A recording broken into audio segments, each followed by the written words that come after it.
Nick Hamilton, Nightcast Media. My question is for Julia and Ayo.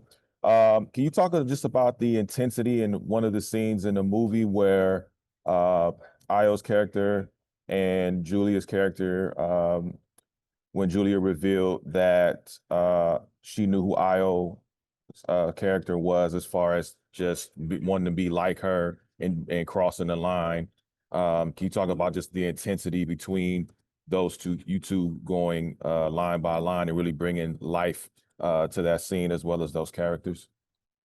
I mean, I think by that point we were well into filming with each other. So in a in a weird way there, at least for me, there was like a safety in kind of being able to go to those messy dark places because we had begun to sort of start to build that foundation, and I felt personally really like just anchored and championed by Julia to have to be able to or get to go to those places.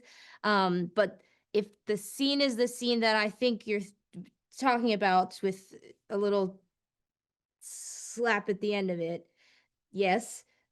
Yes, Yeah. absolutely. Okay, yeah, then that was horrible. Because I had to slap Julia Roberts, who I feel like, like how like I don't know if anybody's Caribbean here, but like Caribbean women and like Princess Diana, they're like she's one of us, or like Celine Dion, like she's one. So that's my mother and Julia Roberts. So I was like, well, not ideal to have to be able to do that, but really, I think like we had spoken. We talked, and I just said to Io, like, just slap me. Like, I didn't want her to feel like she had to kind of pretend, or, it's hard enough performing and trying to get what's inside of you outside in the right order and the timing and to sync up with your partner, but to also have any kind of reluctance or fear. I just wanted to do whatever I could to remove that from any faraway voice in her, so she was completely free to perform in the way that she wanted to. So that I feel like that was really my responsibility, was just to make sure my friend Io felt comfortable giving the performance that she wanted to give. For like both of those characters, I feel like they're also in different ways at such lows.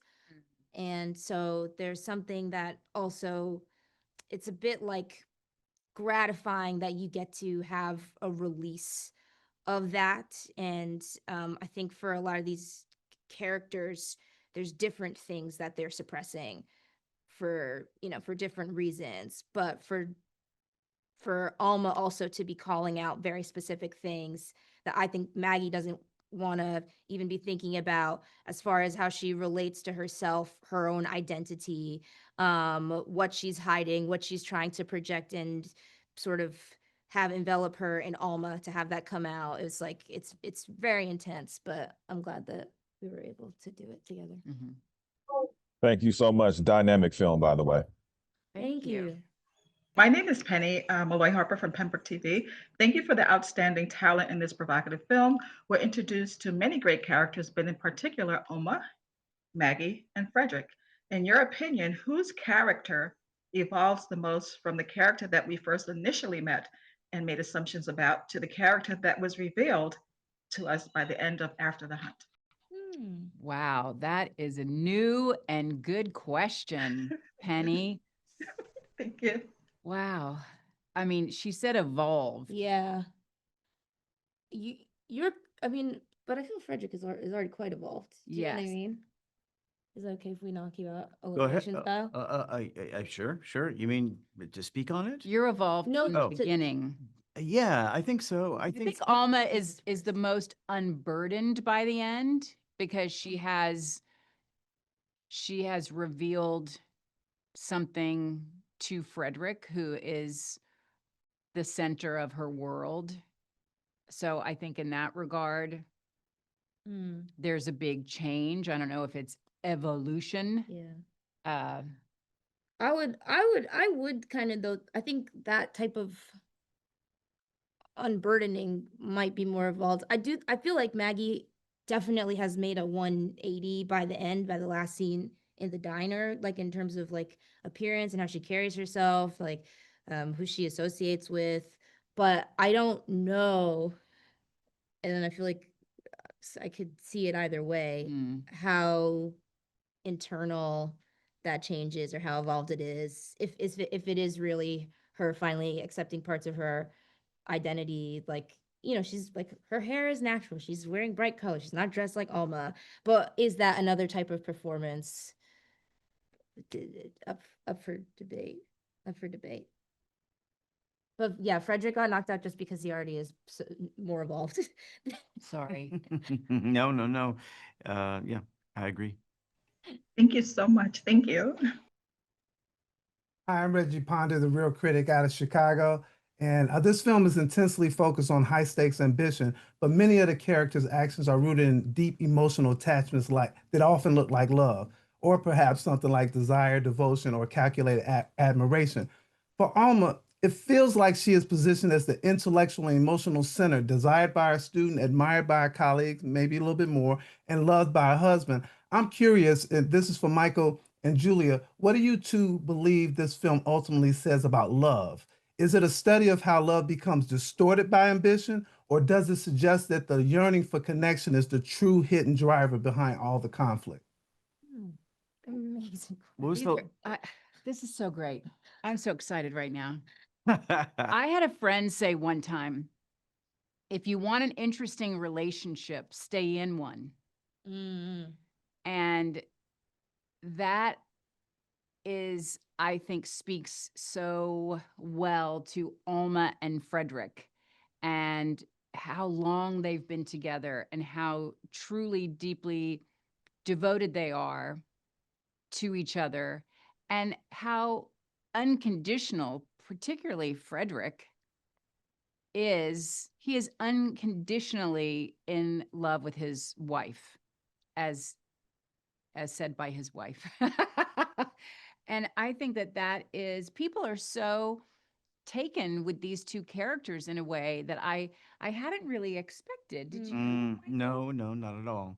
It's really, I did. it's really, Yeah. it's so moving to me because they're so flawed and real and almost so damaged, and she is so exhausting in her posturing and her performances, and this is the only place where she can in any way allow the shield to slip. And so they were really some of the more exciting scenes to portray, just because for me, Michael would do things so unexpected and not things that are just written down. You know, Frederick walks through the room, Alma watches him go. Suddenly it turns into this incredible thing. And I'm looking at him with this love and admiration. I just felt like everything Michael did made me look like a great actor. And so I want to be with Michael all the time. I mean, if it says anything about love, or the evolution of love, is that regardless of what happens to these two people, I think they made a good choice with each other in deciding to stay together. At least I think his devotion towards her, she feels that. And I think people often say there's the lover and the lovee, but I also feel like those things often swap places in the most delicate of times as well. And you know, the person you choose to be with at the beginning of a relationship isn't necessarily the person you're gonna be with, you know, down the line. And that, I guess, part of love is accepting someone for who they are, who they're turning into. And I guess you need to decide as a couple as whether or not you want to continue to grow and change and morph and live your life together. I mean, it's an adventure, love is, in my experience. And I think because we've had respective experiences with just that in our own private lives away from our characters, we could bring those elements together and maybe understand those decisions. I don't know if I have a complete answer for your question other than acceptance of each other makes love even deeper, especially in the most troubled of times. I'm finding that in my own life as well. There's something though, like I feel like as just a viewer, where like me going sorry, but like about the fidelity that they both have to each other. That it is sort of like surprising. Mm. Because I don't know, maybe there's a piece of you that goes, oh yes, I'm watching a movie, so of course. But you know, even Alma is like, no, that's my man. Like that is Frederick. I am sticking by him, and he is sticking by me, and we have a foundation that we have built that it doesn't matter if anybody might not understand what it looks like, even if sometimes we inside of it can't understand the shape, but like that's what we have chosen, and that I find really like moving Mhm. and fascinating and like important. I don't know. Yeah. Thank you so much, you guys. Thank you. Hi, Brandon Council Media and Popcorn Podcast. Here's me waving my hand. My question is for Ayo. So I want to talk about the dinner scene between the three of your characters. What was your process of working through Maggie's emotions, you know, as she's having this intense conversation with her mentor, as well as their partner, who is clearly exhibiting some extremely passive aggressive behavior towards your character? Yes. And just, you know, what was your process of navigating Maggie's journey in that? And Julia and Michael, if you have anything to add, that'd be great. I mean, I think if anything, part of the process was just accepting that all of these things are happening all at once and allowing myself in moments as Maggie to, when she's trying to be composed, remain composed, and when, you know, a man is swinging through a massive door with a porthole holding a broom, you know, blasting music after he's made you like the food from like the country that you've been adopted from, you know, like if that annoyance is gonna come out, then it's like it's gonna come out. But I think like the main driver of this scene is like this conversation with Alma. Like I have to have this conversation with Alma. That is my goal. And whenever then it's like I'm being yanked, allowing that to happen and using that. But yeah, it was a interesting scene to film because it was operating on, I think, this like larger level of, you know, these like moves that are happening, all the ways that we're shooting around.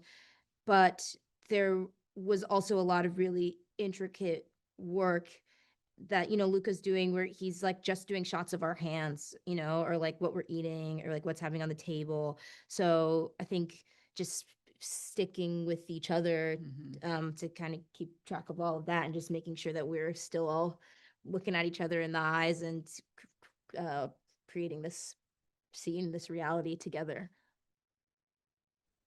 Thanks so much. Hi, Dana Abercrombie, the Coalition. My question is for Julia. I'm interested in the fact of how your secret manifests within your body and creates illness. And I wanted to know from the actor's perspective of carrying that kind of weight, both within the body and within outward, what we see in the scenes. How does it change, if not the physicality, but the mentality of that character? Okay, these are really good questions. Yeah, Great. I'm pretty knocked out right now. That was something I talked about with Luca so much, the idea of this sort of like disease. What is wrong with her? Where is it coming from? How does it physically manifest itself? How is she, you know, masking the pain and with the drinking and then the drug taking and the times that it creeps out, and that the only person who knows about it that is trying to keep a watchful eye is the beautiful Frederick. And it was something that watching it is so different than trying to manifest it and experience it to perform. Because with all of Alma's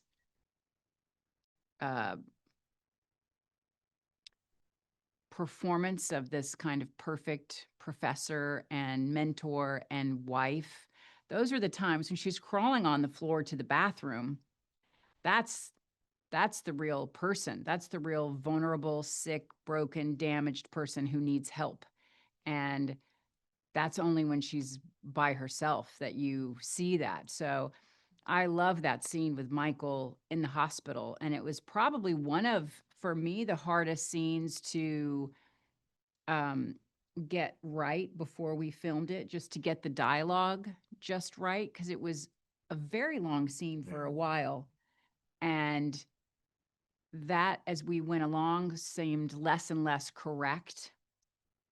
And we worked on it a lot. And I think in the end, it was so sweet and touching. And then just to speak to the sickness, they had a doctor there for me on that day that I could talk about everything that had been done to me from the time I had brought in Emergent to the time that we are talking. What had they done to me and what sort of space I would be in. And it was so, I loved performing that scene with Michael. It was just really, to play small Alma was such a relief. Hello, everyone. My name is Philippe from Taji Mag. How are you? Good, thank you. Good, good. The question that kept lingering in my mind towards the middle and the end of the film is, do you think sometimes ambition can disguise itself as self-protection? And vice and vice versa. versa. Yeah, Yeah. definitely. Definitely. Ambition, I think, wears a lot of different disguises, Mhm. right? Mhm. And you might not even know that you Yeah. Or are not. yeah. Wow, that's a good. Ambition designing itself as self-protection. Yeah. Whoa, definitely. And desire as well. I think something happening in this movie too. Like having desire, but it looks like ambition, or making it look like ambition, or vice versa. Having something that looks like desire, but actually it is ambition. Mhm. I mean, yeah. I wonder, and this is where I wish we were real experts in psychology and Freudian psychoanalysis, because where those things intersect, it definitely feels, I don't know, very real and very fertile and confusing. Mhm. In terms of tenure, it seems like that it's the need to protect yourself professionally, to try to reach for the tenured position. It seems like an active goal of self-protection in the ambition to achieve it initially. Um, but a complicated question to analyze, and I'm not sure if I have a direct answer for it, but a good question. Thank you, guys. Really appreciate it. Jill Monroe, KBLA Talk 1580. My question is for all of you, or whomever cares to answer.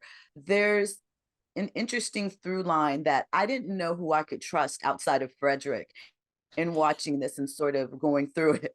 And I feel like I would like to know how you portray a character or build a character that the audience's perception shapes so much on how much they believe the character or what they're kind of presenting as far as who's right, who's wrong, and accountability and truth in this situation.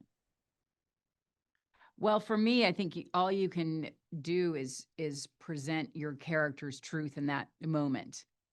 If you know that they're lying, but they're trying to be perceived as honest, that's the way you have to perform it. I mean, it's one of the fun things about this movie and all the characters, except for Steadfast Frederick, is is that what we believe shifts, it kind of slips around and away from us throughout the movie. And well, maybe Chloe's character is pretty honest throughout. But it's just a fun thing to gauge throughout the course of filming, in this moment now with this person. What is it that I believe? What is it that I trust in this character or not? That's different from 2 scenes ago. Just the constant shifting sands of it. It keeps you on your toes, that's for sure.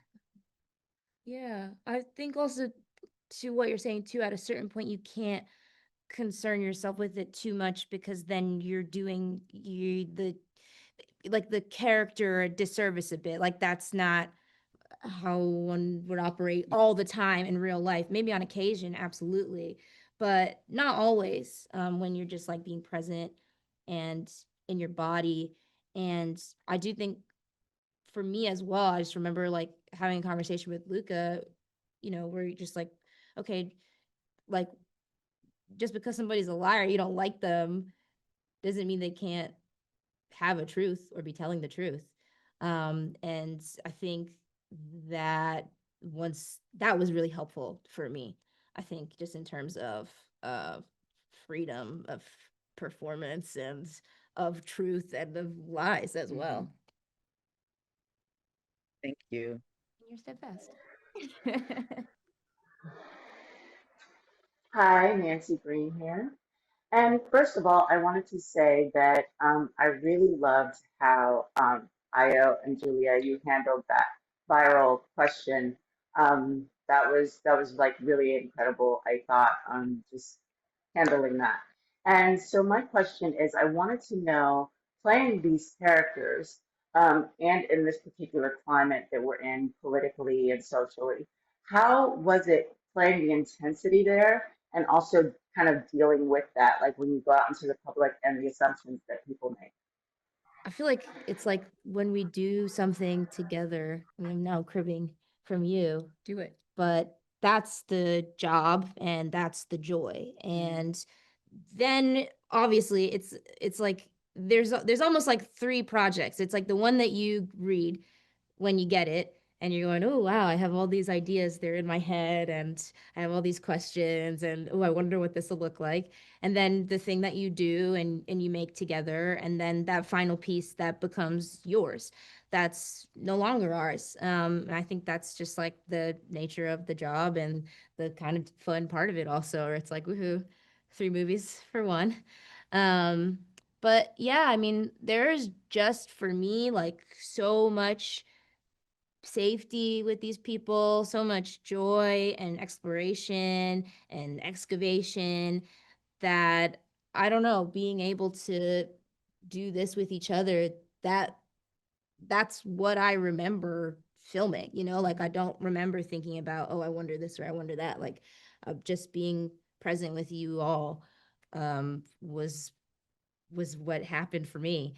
And even in this now, I'm like, thank God I get to be with these amazing people that I hold in such high esteem. And also like, I really love that they're in my life now. So yeah.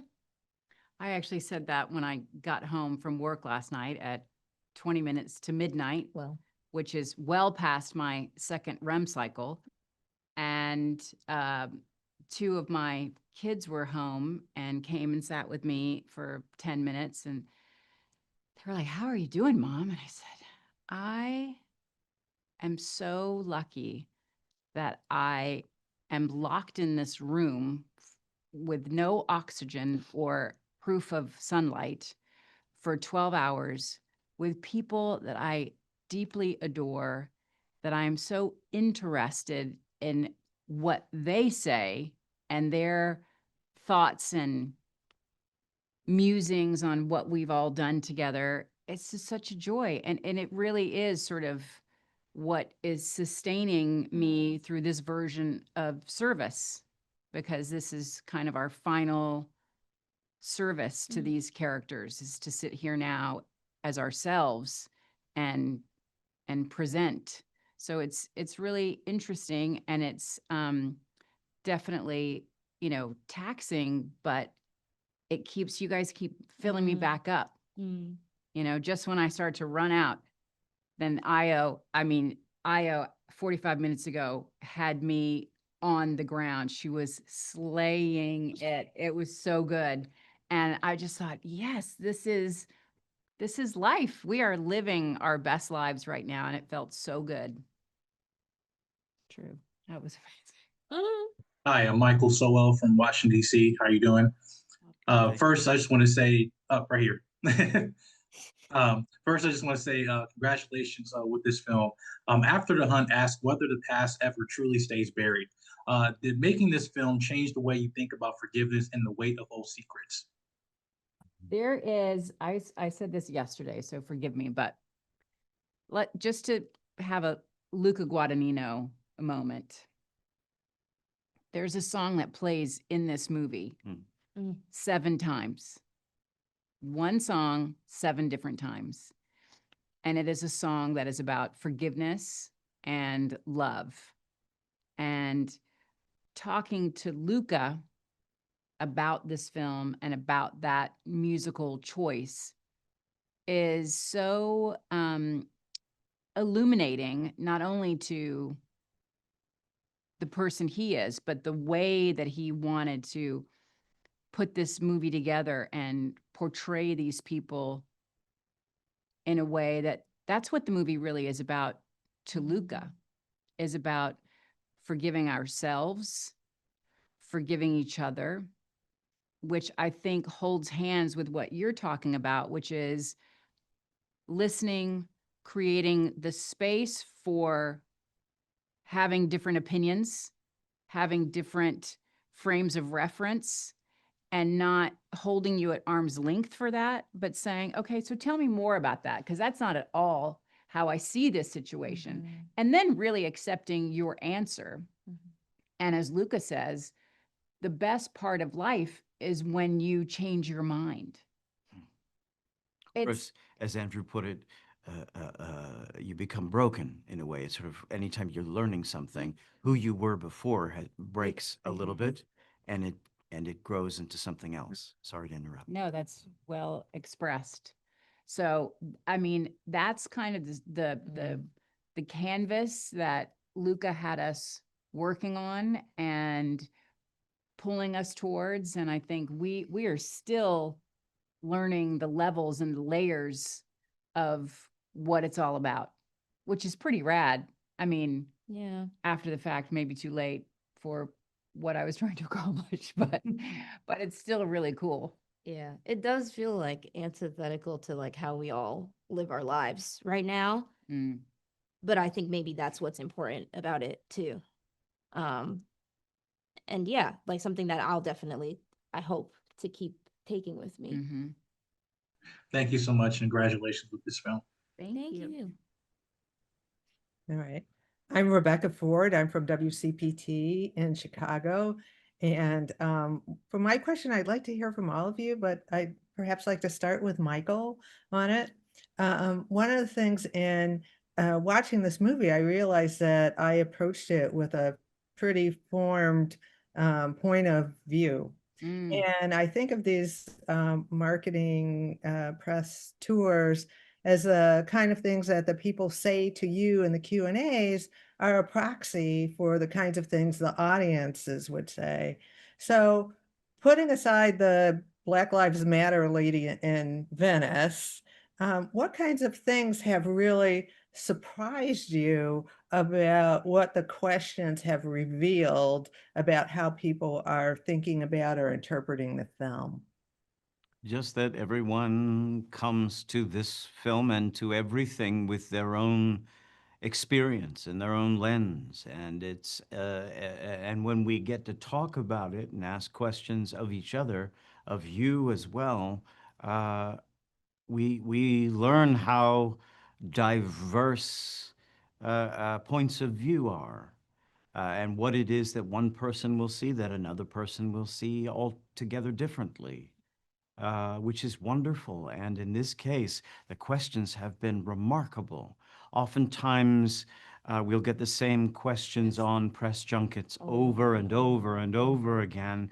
And I don't know if there's been the same question asked twice during this whole process.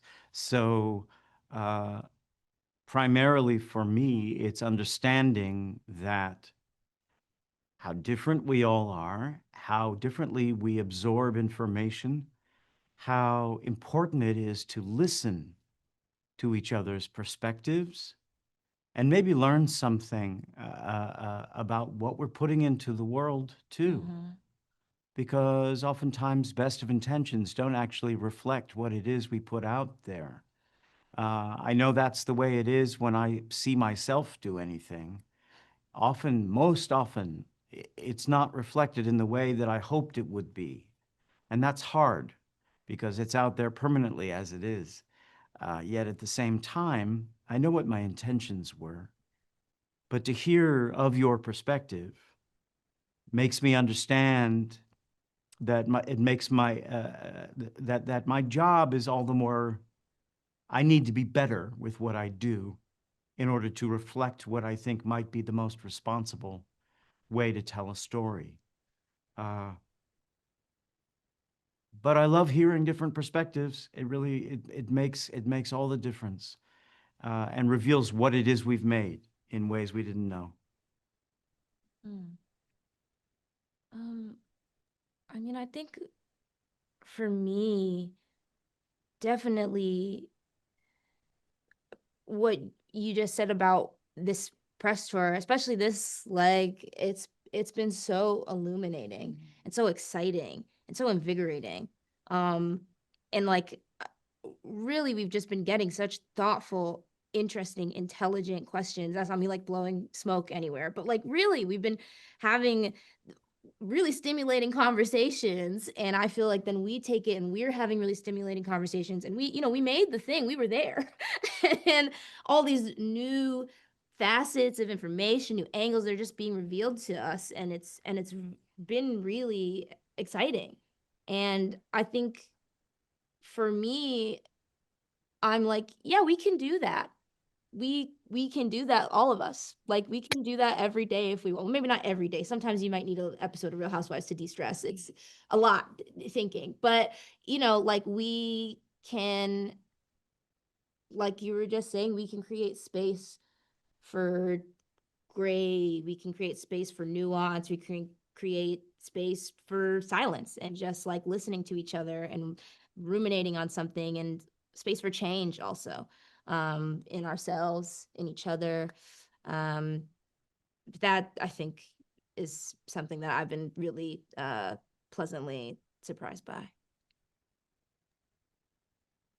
Well, they've been so eloquent. I can't add much to the poetry, but I can add just to the linear answer, which is I think that this is what's unique about this time and this particular tour is that it's the first time I've ever felt like not only do we not get the same question over and over again, it doesn't feel like here's a question, wait for the answer. And here's another question, wait for the answer.